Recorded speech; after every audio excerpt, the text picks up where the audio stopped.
இயேசு கிறிஸ்துவின் இன்ப இனிய நாமத்தில் வாழ்த்துகிறோம். இன்றைய வேத வசனம், யாக்கோபின் வம்சத்தாரே, கர்த்தரின் வெளிச்சத்திலே நடப்போம் வாருங்கள். ஏசாயா 2 அதிகாரம் 5 வசனம். Today's Bible verse. O house of Jacob, come and let us walk in the light of the Lord. Isaiah chapter 2 verse 5. சத்திய ஒளியாகிய இயேசு கிறிஸ்துவை தன்னுடைய சொந்த இரட்சகராக ஏற்காதவர்கள் அவருக்கு எதிராக நடக்கிறார்கள். தாமாகவே நித்திய அழிவை நோக்கி செல்கிறார்கள். ஒளியை ஏற்றுக்கொள்கிறவர்களின் வாழ்வில் இருள் இல்லை.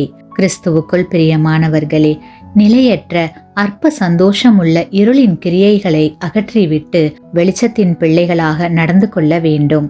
ஏனெனில் வெளிச்சத்தில் நடப்போம் வாருங்கள் என்று ஏசாயா தீர்க்கதரிசி கூறுகிறார். அது மட்டுமல்ல, வெளிச்சத்தின் பிள்ளைகள் மட்டுமே ஆட்டுக்குட்டியானவரின் மகிமையை பரலோகத்தில் தரிசிப்பார்கள். ஆமேன்.